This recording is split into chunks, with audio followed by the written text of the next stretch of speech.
di dalam rapat kabinet tuh kalau sudah mengungkap itu Pak Prabowo tuh nangis ngeliat anak-anak yang diliputi oleh kabut kemiskinan yang luar biasa. Maka beliau bilang, hentikan gap. Kalau negara itu orang kayanya terlalu kaya dan terlalu sedikit, lalu kemudian orang miskinnya itu terlalu miskin dan banyak, bahaya negara ini. Negara bisa hancur, runtuh seketika. Kenapa beliau bilang bikin koperasi di daerah 80.000? Kan itu kan kayak menghayal kan? Tapi kalau bukan koperasi, kita ini akan mengentertain kapitalisme dan kerakusan sampai ke daerah-daerah. Sehingga tentakel orang-orang kaya itu merajalela di daerah-daerah yang miskin nonton semua. Beliau ngeritik bank. Kenapa bank ini cuma ngasih kredit kepada orang-orang kaya? Kapan rakyat punya kesempatan? Itu yang makanya beliau minta dibuatkan koperasi. Saya kan komisaris Himbara, bank pemerintah. Dimarahinnya kayak apa? Kenapa? Ini keterlaluan. Beliau lakoni dan beliau tunjukkan kepada dunia melawan tirani penguasaan sumber daya alam yang brutal. Saya tidak main-main kalau soal bahwa kekayaan alam ini harus dikembalikan karena saya mau kasih makan rakyat. Pak Prabowo saya kira mendayung di antara dua karang. Kita ngerti kapitalisme dengan segala kehebatannya, kita ngerti sosialisme, tapi kita memilih di tengah-tengahnya, mana yang terbaik itu yang kita pilih. Yang memang beliau nggak biasa dan beliau sering ulang-ulang itu kan, ya beliau belum terbiasa dengan kultur politik gitu. Oh, ya kan? Justru belum terbiasa dengan kultur politik? Ya, karena artinya apa itu? Komprominya itu kadang-kadang berlebihan gitu. Tapi saya percaya buat Pak Prabowo itu delivery itu segala-galanya.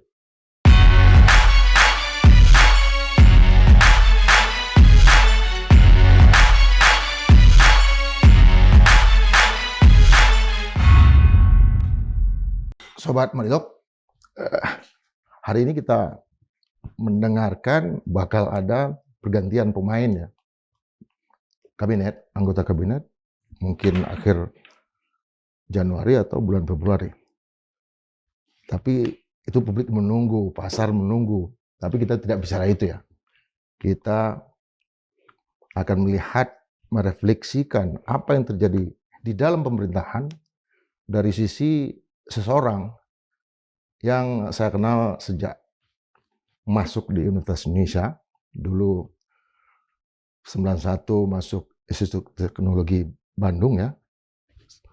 Saya juga 91, satu angkatan, tapi 92 dia pindah ke Universitas Indonesia. Setelah itu berkiprah menjadi aktivis kampus, seorang orator, seorang organizer ya, dan seorang ideolog juga di kalangan pergerakan.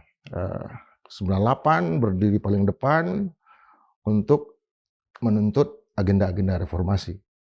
Setelah itu masuk ke partai politik, ke lembaga Majelis Permusyawaratan Rakyat, kemudian DPR RI. Terakhir menjadi wakil ketua DPR RI yang sangat tajam. Sekarang ditugaskan oleh Presiden Prabowo Subianto menjadi Wakil Menteri Perumahan. Siapa dia? Bung Fahri Hamzah. Siapa dia? Apa yang dilihat selama di pemerintahan sebelum kita lihat sisi yang lain? Saya sih melihat Anda juga tidak pernah tidak melihat. Artinya teman-teman lama, tadi timeline yang Anda ceritakan itu semua adalah rute sebagaimana orang melakukan perjalanan, itu selalu ada rute-rutenya dan kita lewati. Kadang-kadang kita menoleh ke belakang untuk terus melanjutkan perjalanan, dan saya kira memang buat saya agak unik karena dalam setahun lebih ini saya masuk ke kamar yang berbeda. Tadinya saya di kamar oposisi kan, baik sebagai aktivis mahasiswa, anggota legislatif, ya. Perspektifnya kan kalau dalam sistem presidensialisme, legislatif adalah oposisi. Ya. Lalu kira-kira 20 tahun ya, ngantor di Senayan, juga pernah jadi anggota MPR dan juga tenaga ahli di MPR, lalu kemudian jadi anggota dewan 15 tahun dan 5 tahun jadi pimpinan. Itu semua sebenarnya pengertian saya itu jabatan oposisi sebenarnya. Nah, baru kemudian lebih dari setahun yang lalu karena mendukung ya kandidat yang menang, tentulah konsekuensinya kita sebagai yang menang itu memimpin cabang kekuasaan eksekutif ya. Karena yang dimenangkan adalah pemilu pilpres ya. Kepala eksekutif itu yang menang nih. Ya kita diajak. Nah di situ kadang-kadang banyak teman-teman kita yang tidak terima. Kenapa dia harus ke eksekutif? Atau di eksekutif kenapa nggak oposisi lagi gitu? Kenapa nggak kayak dulu? Kenapa Fahri berubah? Iya, dia bilang gitu. Jadi kita disuruh galak lagi. Padahal ibaratnya ini kita udah masuk ke gerbang kemenangan, tiba-tiba saya disuruh tunjuk pedang lagi membunuh kawan-kawan kita sendiri. Itu kan tidak mungkin. Kita ada di dalam armada yang menang, maka kemudian kita bersama-sama yang menang ini memimpin. Dan itu adalah sama mulianya dengan waktu kita dulu di oposisi juga. Sama-sama menjalankan tugas negara. Nah, switch seperti ini memang oleh banyak kawan mungkin tidak terlalu bisa dimengerti, tapi saya sendiri juga mencoba menjalaninya dengan baik. Dengan memberikan pengertian bahwa kualitasnya berada di dalam dan di luar itu sama saja. Artinya kalau pakai agama itu pahalanya sama saja. Tapi memang kalau eksekutif itu kulturnya beda. Kalau di legislatif kita tentu banyak berbicara, mengkritik. Karena memang tugas kita itu, orang legislatif tuh nggak bisa kerja dia. Nggak ada uangnya, dan dia tidak bisa mengeksekusi, dia nggak punya staff. Kalau eksekutif dia punya armada, eksekusi yang sampai ke daerah. Ya bahkan dia punya direction kepada pemerintah daerah, sehingga jabatan yang paling bawah, ketua RT, ketua RW itu dia punya otoritas sampai di sana. Kalau legislatif tidak ada, dia cuma boleh ngomong gitu. Dan omongannya itu pun kadang-kadang boleh didengar, boleh tidak gitu. Karena itu dia harus ngomong.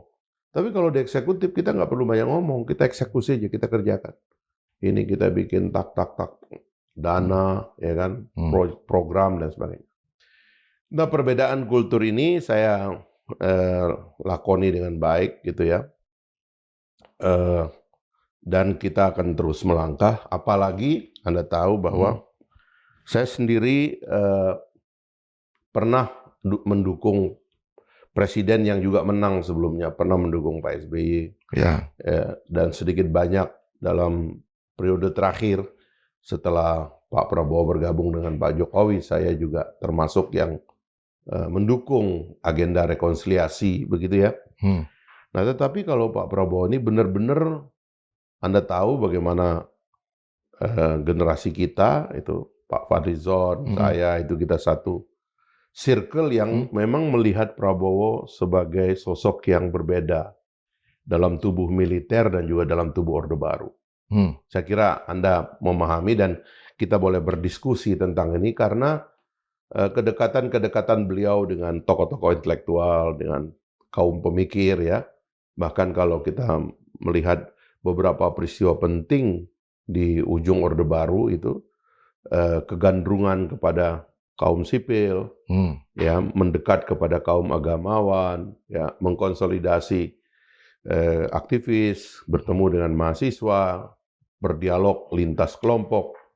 Itu adalah kegemaran-kegemaran baru dalam tubuh militer kita yang pada waktu itu persahabatan militer sipil itu menjadi persoalan, ketegangannya masih kuat. Tapi Pak Prabowo sebenarnya menjembatani kita untuk itu. Makanya sejak awal waktu kawan kita Fadli begitu dekat dengan Pak Prabowo, kita bisa mengerti ya karena Prabowo sebagaimana juga Fadli adalah sosok intelektual gitu yang bertemu pada titik itu. Jadi yang kita lihat sebenarnya meskipun dia tentara, yang kita ketemukan itu bukan kekuasaan, tapi pengetahuan, tapi ilmu. Apalagi mengingat beliau adalah anaknya Pak Mitro, dia pendiri fakultas tempat saya belajar, Fakultas Ekonomi, dan seterusnya itu melengkapi fakta bahwa memang di satu sisi Pak Prabowo adalah menantu dari Pak Harto, tapi di sisi lain dia adalah tokoh intelektual juga gitu. Dia bapaknya adalah Profesor Sumitro yang kita kenal kritis termasuk kepada Orde Baru.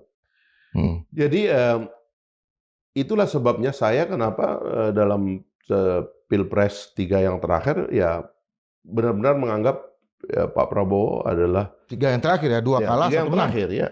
Itu adalah game changer karena yang pertama kan gagal di konvensi Partai Golkar kan. Ya. Yang kedua kan beliau menjadi wakilnya Ibu Mega kan. Nah yang ketiga, 4, 5 itu saya terus-menerus mendukung dan juga dalam satu keyakinan bahwa ini meneruskan apa yang kita pikirkan dulu bahwa orang inilah yang akan memimpin satu zaman yang kita mimpi-mimpikan dulu. Dan Anda lihat sekarang ketika dunia ini penuh dengan kekacauan ya, ada perang gitu. Alhamdulillah kita dipimpin oleh orang senior yang ngerti geopolitik gitu. Orang yang dalam setahun namanya langsung meroket di antara pemimpin-pemimpin besar dunia yang dihormati ya. Dia dihormati oleh orang-orang yang bersaing dan bertarung. Berseberangan ya. Berseberangan. Setelah bertemu Trump, dia bertemu Presiden dan Prancis. Dia dikagumi oleh semuanya, dipuji secara terbuka. Dan itu tidak mudah ya. Tapi karena jam terbang, karena peralatan intelektualnya dan bahasa yang kuat, maka Pak Prabowo dalam setahun langsung menjadi pemimpin global. Jadi saya bisa mengerti kalau ada orang melihat misalnya Menteri Luar Negeri agak terlampaui, ya Menteri Luar Negerinya siapapun itu akan terlampaui. Karena itu tadi kelasnya Pak Prabowo gitu. Seperti juga kalau di Amerika kita lihat langkahnya Trump, kita lupa dengan Marco Rubio ya, karena Trumpnya sendiri begitu inilah gitu. Nah, saya kira banyak hal itu membuat saya meyakini bahwa kepemimpinan Pak Prabowo adalah kepemimpinan yang harus kita dukung dan kita membantu masyarakat, terutama elit dan khususnya generasi angkatan 98 untuk keluar dari trauma-trauma, fiksi-fiksi dan mitos-mitos masa lalu yang tidak benar begitu, sehingga kita bisa sebagai satu generasi mengatur transisi yang baik kepada generasi yang akan datang, yang Pak Prabowo sendiri dalam berkali-kali beliau berpidato bahwa generasi kami hanya mengantarkan generasi kalian untuk memimpin Indonesia ini gitu. Ada satu cuitan dari Bung Fahri tuh di Twitter ketika mendengar pidato Pak Prabowo, saya menangis. Sekalipun saya bahasa Inggris saya terbatas, tapi saya menangis mendengar pidato tersebut. Pada bagian mana? Ya bayangkan ya, orang-orang sedang berpikir untuk saling mengkritik.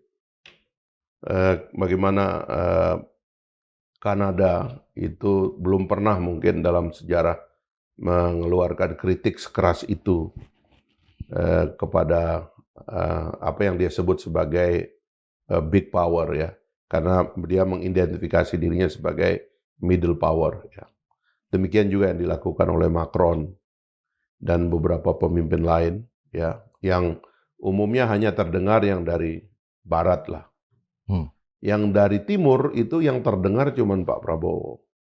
Dan di situ beliau bicara tentang sesuatu yang lebih mulia dari politik. Tentang ngasih makan rakyat, ya. Tentang menyekolahkan orang-orang miskin. Tentang mengangkat orang dari kepapaan, ya. Tentang melawan tirani, penguasaan sumber daya alam yang brutal.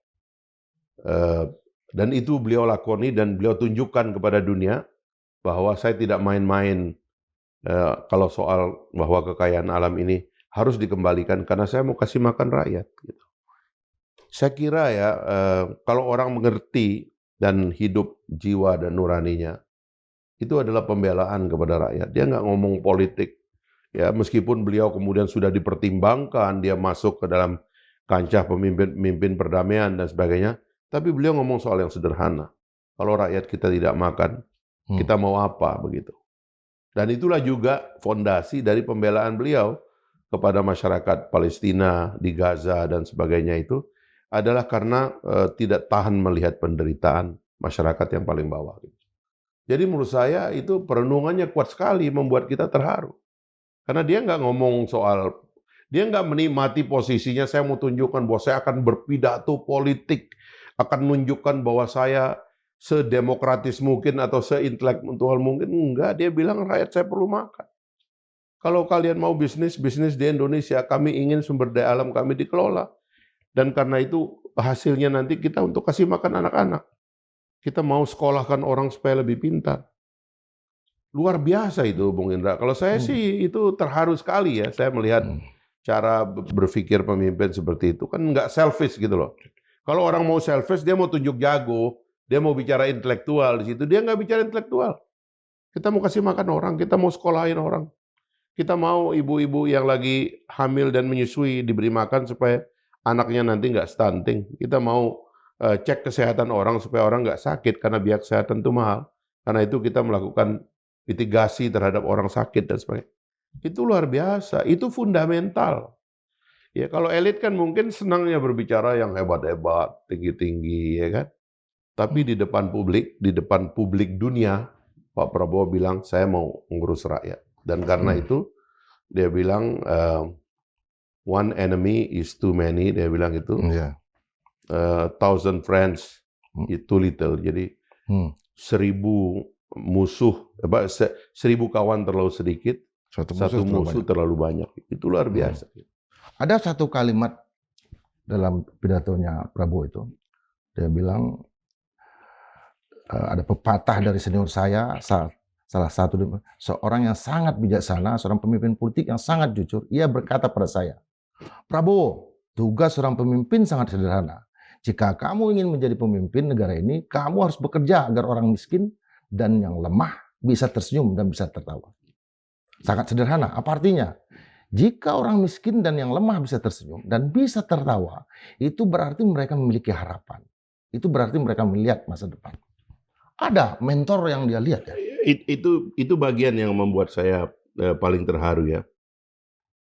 Ketika orang mengutip di dunia sana kutipan-kutipan yang wah gitu tentang leadership, mungkin tentang ketegasan, tentang kepintaran dan sebagainya gitu ya. Beliau mengutip tentang hal yang fundamental yang berasal dari senior-seniornya di Indonesia, bahwa memberikan senyum dan kekuatan kepada yang paling lemah itu substantif gitu.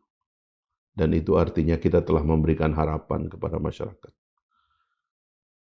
Itu kan mungkin tidak gampang ditemukan kutipan-kutipan ini pada orang yang perhatiannya kepada politik bukan lagi rakyat gitu.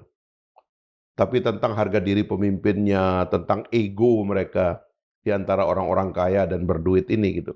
Tapi Pak Prabowo down to earth, dia turun, dia bilang memimpin itu adalah membuat senyum orang-orang yang sedang kesulitan, ya mengangkat dari bawah orang-orang yang hidup susah dan miskin, dan memberikan tawa dan senyum pada wajah mereka, karena mereka melihat ada harapan bagi masa depan mereka.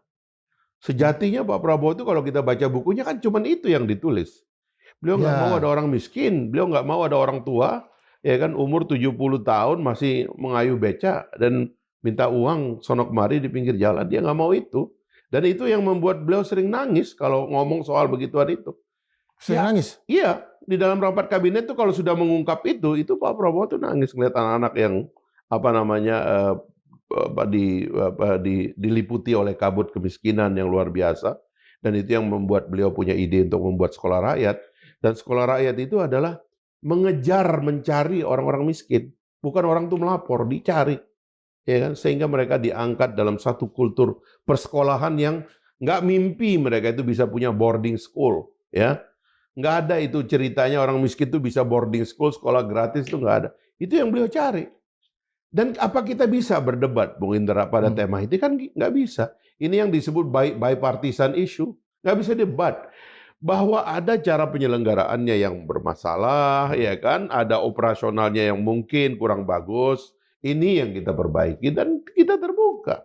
Semua pembantu Pak Prabowo tuh harus siap dikritik. Nggak boleh karena mimpi dari presiden itu mulia, terus seolah-olah kita nggak mungkin salah. Nggak bisa. pelaksananya tetap ada salah. Karena itu kita sebagai pelaksana harus memperbaiki diri. Kan itu metodenya sebenarnya. Bukan kita mengoreksi kebijakan yang ini nggak bisa dikoreksi. Ini kebijakan yang terlalu mulia.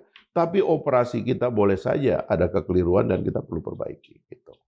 Bisa dibayangkan Pak Prabowo pasti akan marah dengan kasus Pak Sudrajat kemarin yang di Kemayoran. Yang jual es. Ya termasuk itu yang ya. Pokoknya Atau dia dihindari dari melihat yang beritanya seperti itu? Enggak, Dia tahu ya? Pak Prabowo nonton podcast Anda. Oh. Sobat Madilog, Pak Prabowo nonton podcast Iya. Madilog? Ya. Beliau intelektual, beliau terusik dengan gagasan, beliau memikirkan realitas. Beliau mendalami hal-hal yang terdengar, beliau tahu semuanya gitu. Karena itulah saya sering mengatakan ke kita semua itu kadang-kadang kita perlu mencerna banyak hal yang diinginkan dan disampaikan oleh Presiden itu karena itu tinggi sekali nilainya dan karena itulah kita perlu mendiskusikannya secara baik supaya mengadresnya itu tidak salah gitu. Jangan keliru menginterpretasi pikiran-pikiran besar yang ada pada beliau. Makanya secara teknikal, secara manajemen ya, dalam teori manajemen, kepemimpinan, itu sepertinya tidak ada tolok ukur ya bagi capaian-capaian yang harus dilakukan oleh para menteri misalnya. Kalau negara kita ini kan negara yang sudah berjalan lama. Usianya menjelang 81 tahun. Transformasi berkali-kali dari zaman ke zaman dan kita menikmati stabilitas dalam 25 tahun terakhir ya. Lebih dari 25 tahun terakhir atau menjelang 30 tahun terakhir nanti tahun 2028. Artinya sebenarnya by system itu semua sudah ada prosedurnya. Kita punya Bappenas yang membuat perencanaan, kita punya BPS yang memiliki alat ukur data, ya kita juga terbuka kepada sumber-sumber penilaian di dalam dan di luar negeri, itu transparansi di embrace di mana-mana, bahkan kita punya undang-undang tentang keterbukaan informasi publik.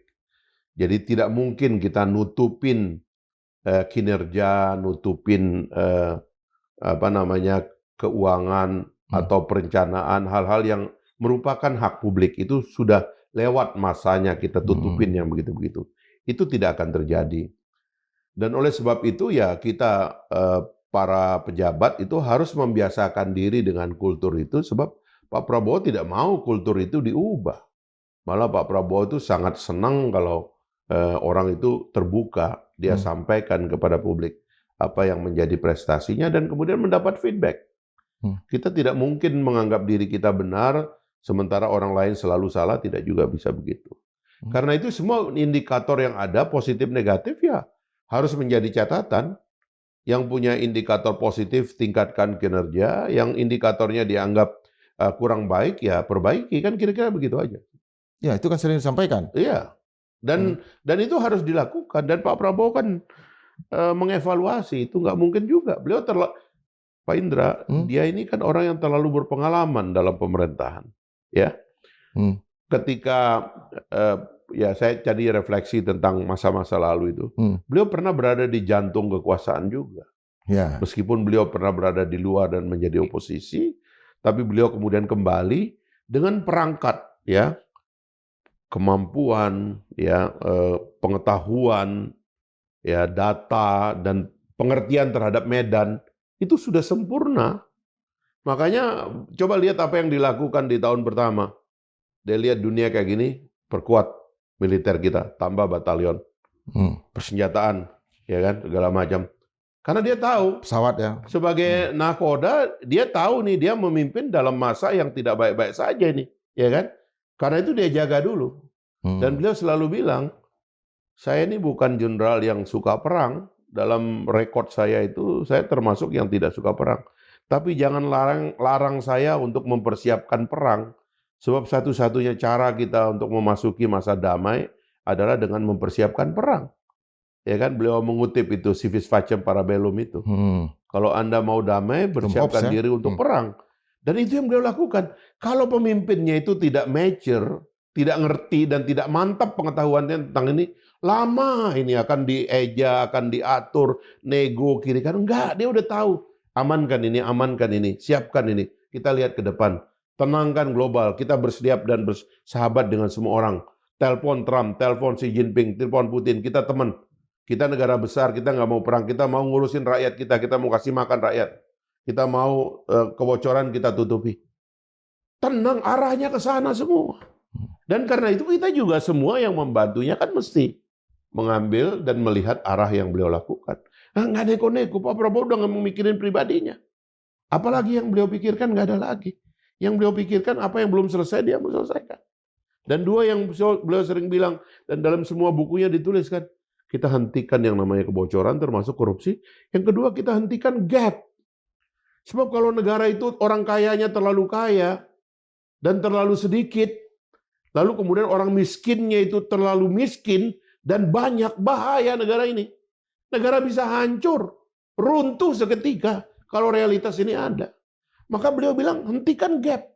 Kenapa beliau bilang bikin koperasi di daerah 80.000? Kan itu kan kayak menghayal kan?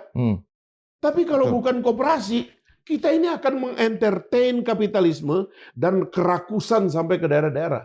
Sehingga tentakel orang-orang kaya itu merajalela di daerah-daerah, yang miskin nonton semua. Rakyat nggak bisa bisnis. Yang bisnis orang kaya semua. Beliau ngeritik bank-bank. Kenapa bank ini cuma ngasih kredit kepada orang-orang kaya? Kapan rakyat punya kesempatan? Itu yang makanya beliau minta dibuatkan koperasi. Saya kan komisaris Himbara, bank pemerintah, dimarahinnya kayak apa? Kenapa? Ini keterlaluan. Kita ini memberikan uang seolah-olah yang bisa bisnis hanya orang kaya. Orang miskin nggak dikasih uang, dipersulit. Nah ini yang beliau mau perbaiki, dan itu benar, nggak bisa dilawan itu. Isunya terlalu kuat. Gitu. Saya kira ini yang menurut saya harus kita mulai ambil posisi gitu untuk menjelaskan ini gitu.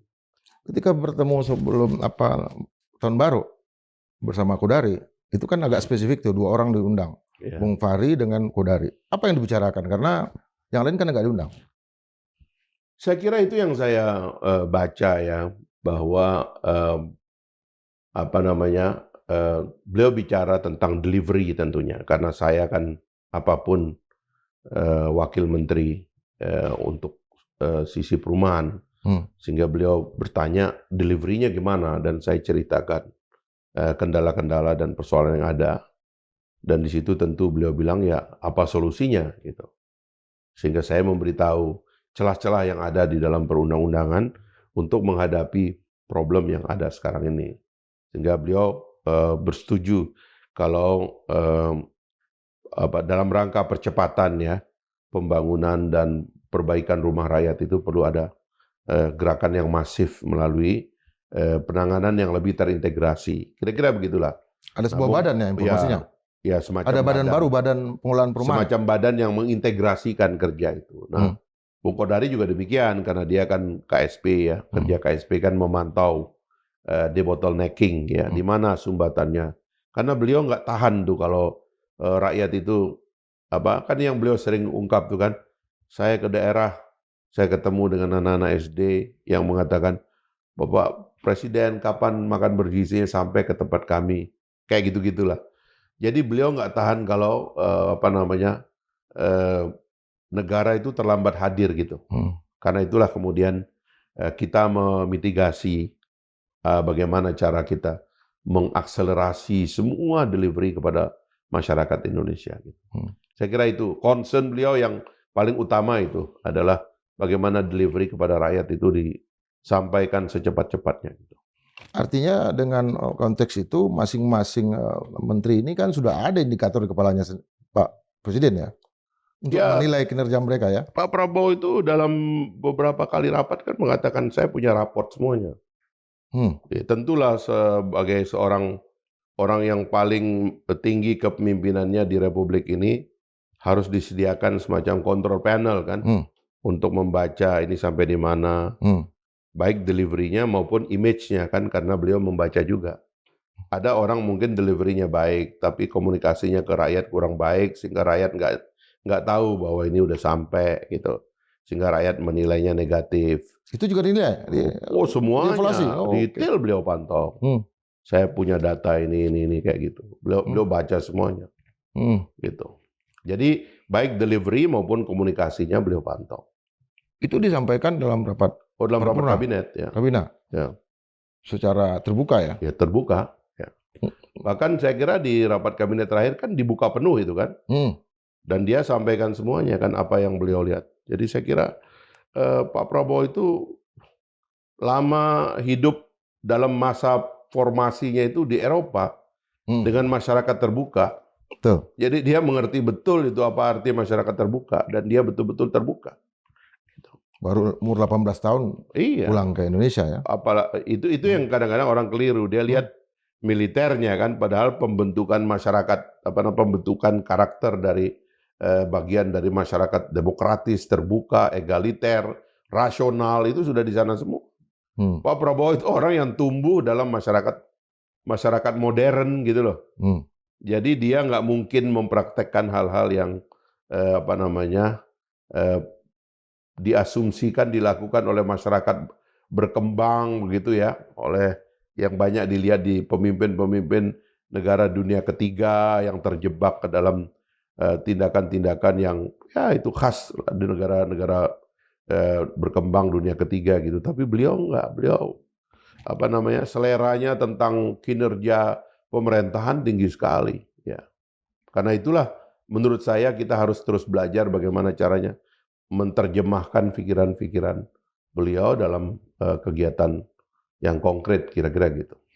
Kan termasuk terlibat dalam board of peace ya yang diinisiasi oleh Presiden Trump. Ya kalau dari sisi saya sendiri kan memang dengan keterlibatan itu ada kontrol ya. Karena lembaga dunia yang lain kan tidak memberi kesempatan seperti apa alasan balik itu, dan sampai sekarang kan kalau dihitung tuh ya 70-30 lah, 70 anti. Kalau saya ya, ini kan saya bukan jubir, juga bukan jubir Kemenlu. Iya. Saya hanya sedikit memahami dari cara beliau berpikir. Ini diplomasi elit global. Ya, karena dalam banyak hal kan, ya baik di timur maupun di barat, itu kan tetap ada pemimpin, dan pemimpin itu tetap ada mandat dan cara dia berkomunikasi. Dan saya kira Pak Prabowo mengerti betul itu kultur dari elit-elit yang duduk di meja itu. Dia ngerti kultur, kepentingan, ya, kemauan, dinamika dari pemimpin Amerika, pemimpin Eropa, pemimpin negara-negara di Timur Tengah, kan dia pelajari betul itu. Dan karena itulah beliau istilahnya itu beliau chip in, ya, istilahnya kita masuk ke sini, ya. Karena buat Pak Prabowo yang paling penting adalah berhentinya air mata dan darah. Berhenti peluru ya? Iya, apapun ongkosnya, saya minta ini yang dihentikan dulu gitu. Dan karena itu buat beliau mahal nyawa, mahal air mata gitu.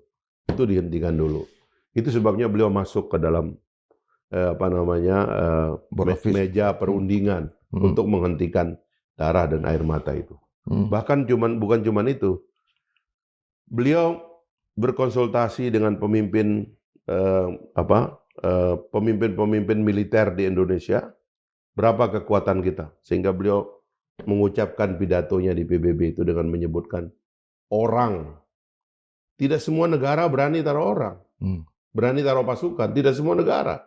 Bukan cuma soal konsekuensi biayanya, tapi banyak hal-hal yang sensitif di situ. Tapi dalam rangka memastikan berhentinya air mata dan darah itu beliau taruh. Sehingga beliau bisa bilang, nih ini serius ini. Kita mau jaga supaya orang jangan ada lagi korban, kan kira-kira begitu kan? Ya. Lalu barulah kemudian kita masuk ke tema-tema berikutnya yang lebih spesifik, ya. konsensus, rekonsiliasi, ya, kemudian pembangunan kembali fasilitas hidup masyarakat, ya, infrastrukturnya dan sebagainya, baru kita lanjutkan. Tapi beliau cuma mau memastikan ini dulu. Setelah itu baru kita ngomong. Karena kalau tidak kan artinya kan memang biarkan perang terus. Dan kalau perang terus, ya penjual senjata sih senang ya dengan itu gitu. Tapi kita melihat saudara-saudara kita dan penderitaan yang hari-hari kita saksikan, dan mungkin saja di bagian dunia tertentu penderitaan ini tidak disiarkan. Tapi kita karena kita punya banyak saudara di sana kan, kita tahu penderitaan itu, masa kita nggak ngambil sikap untuk menghentikan? Keterlaluan kita kalau tidak melakukan itu. Itu sejauh itu yang saya bisa baca dari beliau. Karena itu saya mengerti dan saya percaya beliau mengerti ya soal kompleksitasnya itu. Karena itulah beliau melakukan negosiasi sampai tahap akhir sehingga betul-betul perdamaian bisa dicapai secara tuntas, kira-kira begitu. Ya karena udah 20-an negara ya di ASEAN sendiri kan ada, selain Indonesia kan ada Kamboja, ada Vietnam. Ini hal yang menarik ya. Sementara Cina tidak ikut ya. Hampir semua negara Muslim yang besar penduduknya ikut di sini. Itu kan selain itu tentu solidaritas sebagai negara Muslim. Saya kira ya Indonesia itu harus bangkit dan memposisikan diri dalam dua medium sekaligus gitu. Dari fakta bahwa kita adalah negara demokrasi terbesar nomor 3 di dunia setelah India dan Amerika Serikat. So istilahnya itu we can speak, we can talk on behalf of democratic country and democratic society. Kita bisa berbicara atas nama negara demokrasi. Dan itu kuat, hebatlah. Ya, jasa dari banyak orang termasuk generasi 98 yang mendobrak ya, lalu kemudian lakukanlah amandemen konstitusi sebagai fondasi dari masyarakat demokrasi, dan kita menjadi negara demokrasi terbesar nomor 3 di dunia setelah India dan Amerika Serikat. Tapi pada saat yang bersamaan ini bahasa ini kita bisa pakai untuk berbicara kepada masyarakat Barat. Tapi kita juga bisa berbicara kepada masyarakat Timur, khususnya negara-negara Muslim, karena kita adalah negara Muslim terbesar di dunia. Negara dengan populasi Muslim terbesar di dunia, dan sedikit banyak masalah Palestina, masalah Gaza, kita kaitkan atau tidak, itu sangat kuat dan berat sekali hubungannya itu dengan sikap dari negara-negara Islam. Dan kita bisa berbicara kepada negara-negara Islam, sebagaimana karena kita anggota OKI, sebagaimana kita bisa berbicara dengan negara-negara Barat. Indonesia ini harapan, dan Pak Prabowo ingin meletakkan Indonesia ini sebagai harapan. Yang dilihat oleh seluruh kalangan di dunia ini negara bisa diajak ngomong. Karena kalau orang itu sudah bisa diajak ngomong, banyak yang bisa kejadian. Dan kita mesti meletakkan diri di situ. Dan kita bukan promotor perang. Konstitusi kita menyatakan ikut serta dalam perdamaian dunia yang berdasarkan perdamaian abadi dan keadilan sosial. Itu amanat konstitusi. Kita ini adalah juru bicara perdamaian dunia. Dan Indonesia kita letakkan dalam kerangka itu. Ke timur kita bisa bicara, ke barat kita bisa bicara. Maka kita ini adalah titik pertemuan. Dan kita baru bisa jadi negara besar. Tapi kalau sedikit-sedikit kita berpihak, pengen perang, pengen ikut-ikutan, tidak mengerti konteks, tidak mengerti gambar besar, negara ini nggak akan jadi apa-apa.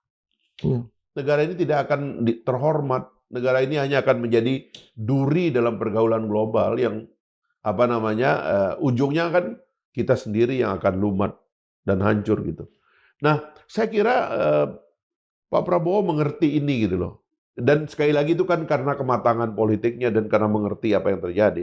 Saya nggak kebayang kalau ini masih diejak. Ya paling enak istilahnya gini, politik luar negeri bebas aktif diterjemahkan sebagai nggak usah berbuat apa-apa, ya kan? Nggak usah bertindak, gitu, nggak ada resiko gitu loh. Di satu sisi kadang-kadang pemimpin kita itu begitu. Elit-elit kita tuh senang kalau kita nggak ngapa-ngapain gitu loh. Tapi begitu kita ngambil sikap untuk menyelamatkan nyawa, ya, untuk menghentikan air mata dan darah, saya kira itu luar biasa mulianya. Ya, banyak yang sentimental mengatakan bahwa di mana Palestina? di dalam konteks ini. Nah, kita sendiri kan melihat Palestina itu kan ya faksi yang mana mau diajak? Sebenarnya bukan soal faksinya, karena juga perpecahan mereka kan juga akibat dari konspirasi dan peperangan yang muncul yang begitu lama ya. Orang Palestina itu nggak punya kesempatan untuk membangun dirinya. Ya.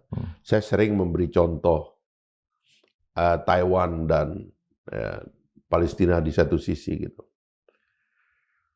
Taiwan itu karena nggak ada perang saudara dan nggak diganggu, meskipun ini ada Beijing yang istilahnya itu nongkrongin dia, dan juga ada Amerika gitu ya. Tapi mereka bisa menjadi negara yang salah satu negara dengan income per kapita tertinggi di dunia sekarang ini. Ya. Pusat dari semikonduktor dan teknologi maju ya. Meskipun dalam ancaman perang terus. Ini kan negara yang dalam ancaman perang terus. Sama dengan Korea Utara dengan Korea Selatan. Korea Selatannya kan juga dalam ancaman terus, karena kalau sekali nuklirnya Kim Jong Un jatuh itu kan selesai itu. Tapi mereka bangkit gitu. Ini bangkit. Kenapa Palestina tidak diizinkan untuk bangkit? Gitu loh. Kenapa mereka harus terus-menerus diberi label harus menjadi daerah perang? Kenapa mereka tidak diizinkan untuk membangun dirinya, membangun infrastrukturnya, membangun pertaniannya, ya, dan lain-lain lah. Ya, dalam satu tahapan kemudian mereka bisa menjadi negara dan bangsa yang menunjukkan eksistensinya. Karena ada kekuatan yang tidak mau mereka eksis. Karena ada kekuatan yang ingin mereka dihabisi. Karena itu mereka mempromosikan perang terus yang tidak henti. Dan itu yang dibaca, menurut saya ya, saya kan bukan pejabat di situ. Tapi menurut saya yang dibaca oleh Pak Prabowo itu. Hentikan ini, berikan kehidupan, hentikan air mata dan darah. Berikan orang itu memulai kehidupannya. Dan ini adalah bangsa besar yang bisa menjadi kontributor pada kehidupan umat manusia. Saya kira ke situ arahnya kita. Lalu jaminan terhadap keamanan Israel sendiri? Saya kira itu kan banyak disalahpahami. Itu adalah bahasa Pak Prabowo dalam pergaulan global. Saya kira menurut saya itu tidak mudah kita pahami secara letterlek lah. Itu bahasa beliau dalam pergaulan global. Dan artinya kan memberikan kesempatan kepada orang untuk tidak curiga kepada kita. Ya kan? Sebab kalau ada orang yang ada pertarungan ini, lalu kita bilang kita akan mengajukan perdamaian, tapi salah satunya ini nanti kan kita hancurkan. Apa mungkin perdamaiannya terjadi? Apalagi kalau mereka itu kelompok yang paling trauma misalnya kayak begitu. Karena itu ini demi perdamaian. Maka bahasa perdamaian harus diungkapkan. Saya kira itu yang harus diterjemahkan seperti itu. Karena kita mau memastikan itu gitu loh. Kita on the way ke sana. Dan itulah sebabnya kita taruh pasukan, itu sebabnya kita bilang kita menerima solusi dua negara dan sebagainya, karena kita mau itu. Kita mau memberikan kehidupan kepada bangsa yang dituduh tidak bisa memberi kehidupan. Saya kira Pak Prabowo jauh lebih konkret daripada itu. Sekarang dicek ke seluruh dunia, sekolah militer paling banyak menerima tentara Palestina untuk bersekolah di mana? Di Unhan. Ya, betul. Iya kan? Dan itu adalah inisiatif Pak Prabowo. Mungkin orang nggak suka, tapi beliau bilang tentaranya juga harus dibangun. Siapa bilang Pak Prabowo tentara Palestina nggak dibangun? Mahasiswa Unhan banyak dari Palestina dan beliau mengundang dan diberi mahasiswa, beasiswa terus. Diberi beasiswa ya. Gitu. Jadi ini pikiran panjang lah. Jadi jangan teman-teman yang kurang memahami, mungkin yang juga tidak memahami Pak Prabowo langsung kemudian memberikan pandangan-pandangan yang sebenarnya tidak kuat begitu. Apa isu reshuffle itu bergerak ke arah sana? Wah itu kita nggak bahas. Kalau itu hak prerogatif ya. Kita ngomong persahabatan, ya pengertian dan optimisme ya. Kalau saya kan untuk maksudnya membangun perangkat yang lebih luas di dalam negeri untuk para menteri. Ya. Tentu itu saya kira ya, Pak Prabowo itu kan pernah jadi Danjen Kopassus, Panglima Kostrad, ya, Jenderal bintang 4, ya, dan seterusnya lah. Saya kira beliau mengerti ini arrangement dari pasukan gitu. Siapa bertindak di mana, siapa. Tapi yang memang beliau nggak biasa dan beliau sering ulang-ulang itu kan, ya beliau belum terbiasa dengan kultur politik gitu. Oh, ya kan? Justru belum terbiasa dengan kultur politik. Ya, karena Artinya apa itu? dalam kultur politik kan kadang-kadang banyak hal-hal yang katakanlah komprominya itu kadang-kadang berlebihan gitu. Dan ya itu kan beliau juga harus kompromi. Dan itu beliau membiasakan, tapi saya percaya buat Pak Prabowo itu delivery itu segala-galanya. Orang yang diberi amanat itu tentu harus bisa delivery begitu. Dan artinya untuk ke depan tentu Pak Prabowo juga punya timeline ya, punya waktu. Pastilah. Untuk melakukan sesuatu yang besar. Beliau kan mengukur masyarakat juga, karena janji politik ke masyarakat kan juga harus di delivery juga, nggak mungkin tidak. Dan mulai banyak muncul kebisingan sekarang. Ya, tapi sebagiannya juga kan mulai banyak delivery juga kan. Ya kan. Jadi kalau beliau melihat anak-anak yang mulai bersekolah, ya kan, orang miskin yang mulai dicari sama beliau dan betul-betul dikonversi kan dalam satu sekolah yang luar biasa gitu. Kemudian saya teringat itu beliau pidato tentang Revolusi Putih itu saya dengar tahun 96 tuh di Aula Kementerian Agama itu di BPPT situ. Gitu. Kita mahasiswa waktu itu, saya dengar pidatonya tentang Revolusi Putih, memberikan susu kepada anak-anak sejak di dalam sejak baru lahir sampai kemudian usia di mana susu itu diperlukan. Karena itu yang dilakukan oleh banyak negara untuk mencukupkan protein untuk kekebalan tubuh gitu. Ya itu dulu sebagai Danjen Kopassus kalau nggak salah beliau mempidatokan itu. Sekarang beliau sebagai presiden dia kasih makan anak-anak. Dan kasarnya itu salah satu investasi yang dianggap penting, dan itu kalkulasi ekonominya juga ini salah satu investasi penting dari satu negara besar. Kalau Anda mau negara besar, nguasai teknologi, nguasai sains, matematika, ya kan, ilmu pengetahuan gitu. Tapi orangnya tidak cukup protein, ya, kekurangan gizi, stunting yang nggak ada. Kita harus melakukan intervensi sehingga kekuatan fisiknya manusia Indonesia generasi emas 2045 itu ya harus sama. Setelah itu diberi pendidikan yang baik sehingga konten pengetahuannya itu ya sama. Kenapa beliau taruh itu layar-layar TV di setiap kelas itu? Karena beliau ingin memastikan orang ini dapat pengetahuan yang sama. Anda mungkin juga orang kampung, Indra, tapi saya lebih kampung banget. Saya itu baru lihat listrik umur 14 tahun, Pak Indra. Ini saya baru lihat umur 14 tahun.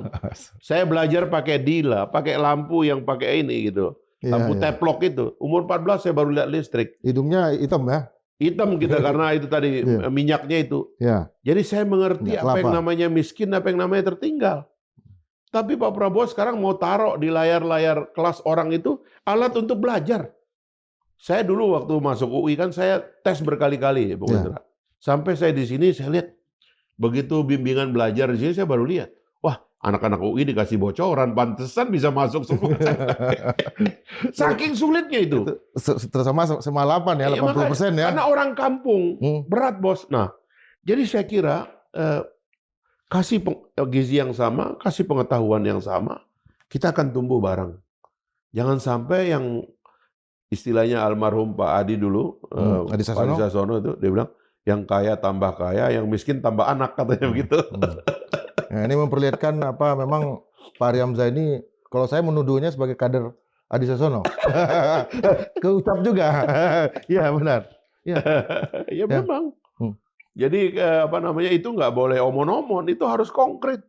Kita mengubah struktur dari piramida masyarakat sosial kita ini ya dengan tindakan nyata.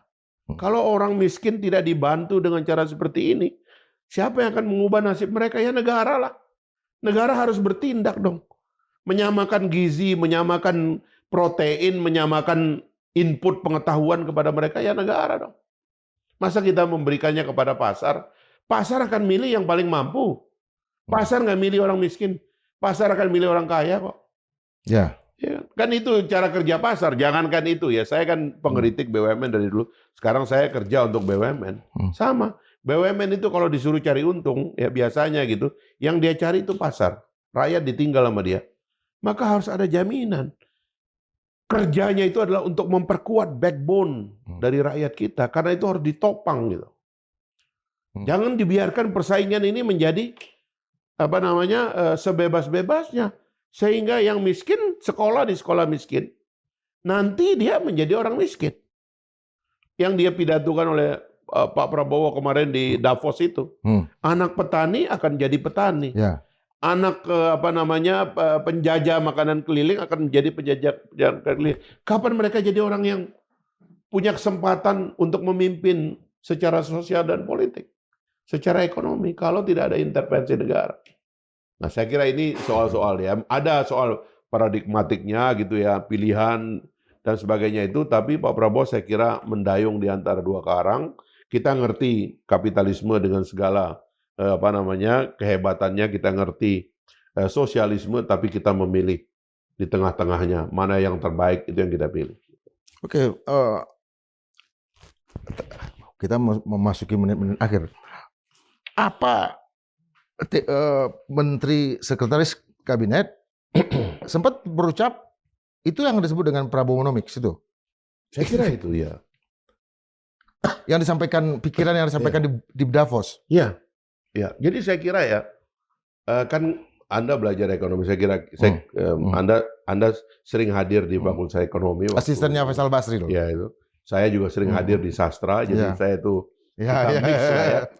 kita pikiran diskusi tentang ideologi di tempat Anda, diskusi tentang ekonomi di tempat saya, dan kita memahami lah bagaimana pilihan-pilihan dalam kebijakan ekonomi negara, dan saya kira setiap pemimpin itu punya jalannya ya, dan pilihan-pilihannya, dan itu yang kita sebut sebagai nomex itu. Kita pernah menghadapi Wijoyonomics karena dominasi Pak Wijoyo dalam perumusan kebijakan ekonomi. Ya, sebelumnya mungkin ada Sumitronomics ya.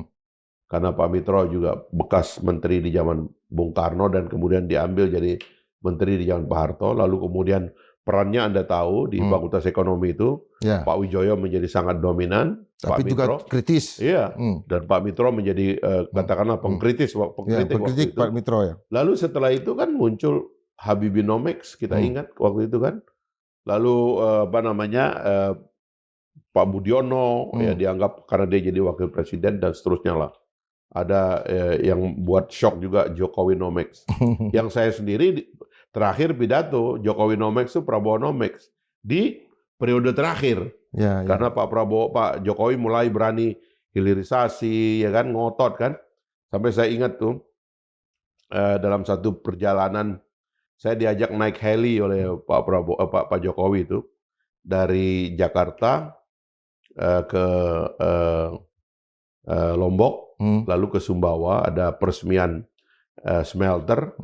Dari situ saya mau berhenti di Sumbawa. Saya bilang, loh Mas Fahri nggak ikut ke Surabaya, ke Gresik kan? Pak, ini kan kampung saya Pak. Emang ada kesibukan di sini? Ya nggak ada sih Pak, kan ngantar Bapak aja. Udah ikut aja. Jadi naik pesawat lagi saya. Sampai di Gresik peresmian smelternya Newmont, Freeport gitu. Dari situ saya kira udah berhenti, diajak ke Pontianak. Dari Pontianak naik heli besoknya ke Mempawah. Ada peresmian smelternya Alumina. Alumina di Mempawah situ. Di pesawat tuh kita ngobrol. Pak, saya bilang menurut pengertian saya, Pak, menjual bahan mentah kepada negara-negara barat yang kita sudah lakoni sejak zaman VOC dulu, itu sudah bikin mereka addicted, saya bilang, udah keracunan Pak, mereka ketagihan Pak. dengan bahan mentah kita ini. Saya nggak nyangka di bawah itu pidatonya Pak Jokowi itu beliau bilang negara-negara Barat sudah kecanduan sama Oh, bahan oke, mentah oke. Indonesia. Ya, ya, ya. Tapi itu real. Ya, ya. Itulah yang terjadi. Dan Pak Jokowi melakukan itu, hilirisasi. Dan Pak Prabowo meneruskan hilirisasi. Sampai kapan kita jual bahan mentah? Kita sudah memperkaya negara-negara Barat dengan bahan mentah yang kita kirim. Dan kita bertahan untuk tidak memproduksinya sendiri, seolah-olah kita nggak mampu. Omong kosong. Ini teknologi-teknologi yang masih dominan sekarang ini, teknologi abad ke-14. Ya kan? Sekarang sudah abad 21. Masa kita belum mengerti? Ini keterlaluan. Dan saya kira itu yang mau lakukan Pak Prabowo. Bayangkan ya, untuk pertama kalinya sepanjang sejarah beliau keluar dari gedung DPR itu, gedung MPR, habis pelantikan, beliau pakai mobil yang dibuat sendiri oleh Pindad. Ya kan? Ya, ya. Yang namanya dikasih oleh Pak Jokowi Maung itu. Dan beliau beberapa hari katanya menjelang itu, beliau ingat nanti akan banyak masyarakat yang nyambut, kata beliau, diminta bikin rooftopnya itu.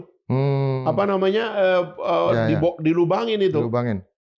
Dan karena terburu-buru dibikinlah itu, makanya beliau waktu keluar dari gedung DPR itu beliau muncul dan katanya begitu beliau masuk lagi karena hujan itu bocor.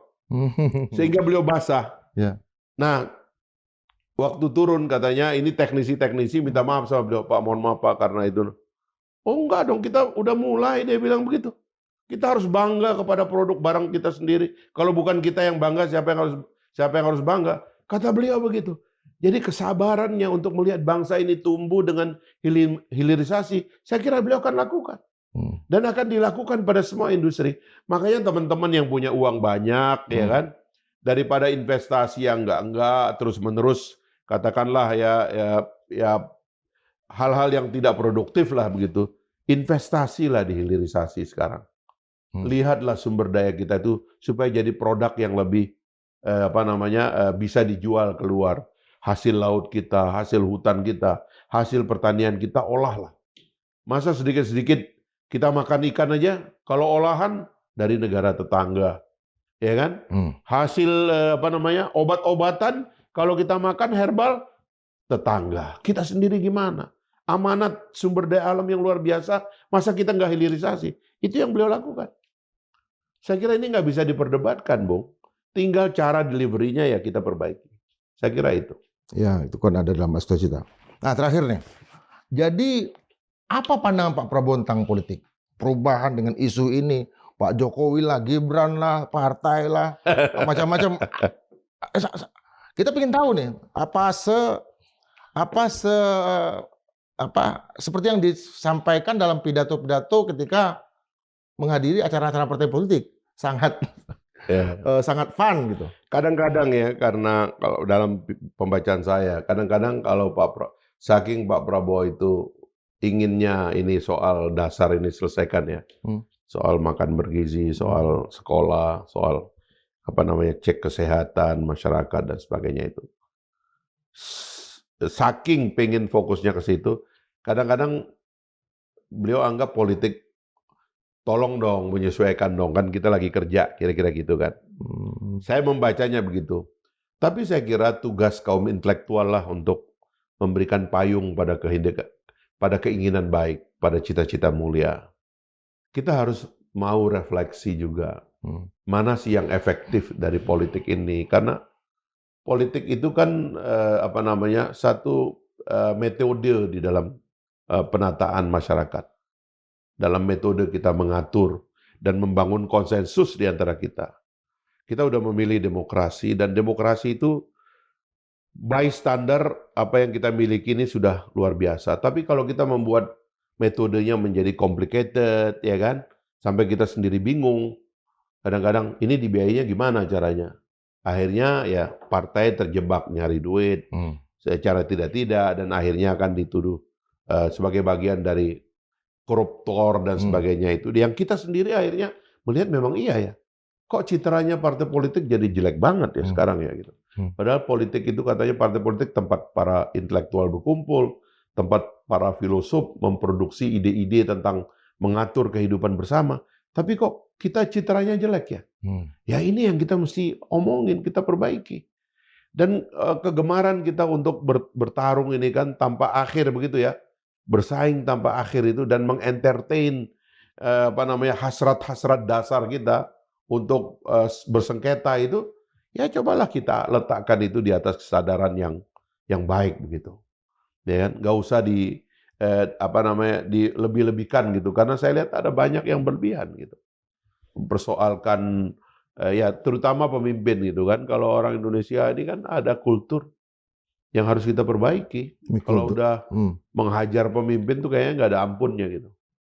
Padahal udah selesai gitu, ya kan? Orang tuh nggak dimaafkan gitu. Orang itu kayaknya nggak selesai-selesai gitu. Padahal harusnya kita mulai melihat ke depan, mengkonsolidasi kekuatan. Dan kalau orang yang sudah, ya sudahlah, gitu kan? Lalu kita melihat ke depan, berbaris bersama-sama, bertanding untuk bersanding, dan seterusnya. Itu kultur-kultur yang, ya apa boleh buat, memang itulah kultur kita. Gitu. Dan kita harus memang mulai membiasakan diri dengan metode kita sendiri. Saya kira layaklah itu kita pikirkan. Jalan tengah para pemimpin kita itu kan ada memang. Gitu. Dan jalan tengah itu sebagian sudah jadi fondasi konstitusional dan juga Pancasila. Ya. Adanya di sana ya? Ya, kalau kita Pancasila itu ada unsur ketuhanan yang Maha Esanya, mungkin di antara maknanya adalah ya mungkin nilai-nilai luhur itu kita pikul juga sebagai bagian dari cara kita untuk memperbaiki etika dan kultur dalam politik. Supaya jangan sampai apa istilahnya filosof yang psikoanalisa itu si Sigmund Freud, the animality of human, kebinatangan manusia yang kita entertain. Coba kita berpikir yang agak baik begitu. Oke, Bung Fahri, Sobat Marilog, bicara dengan Bung Fahri ini, sekalipun konteksnya agak lama, ceritanya panjang, masanya juga berbeda, itu seperti membaca bukunya Dennis Lombard, ya, Nusa Jawa Silang Budaya, seorang sejarawan. Ya.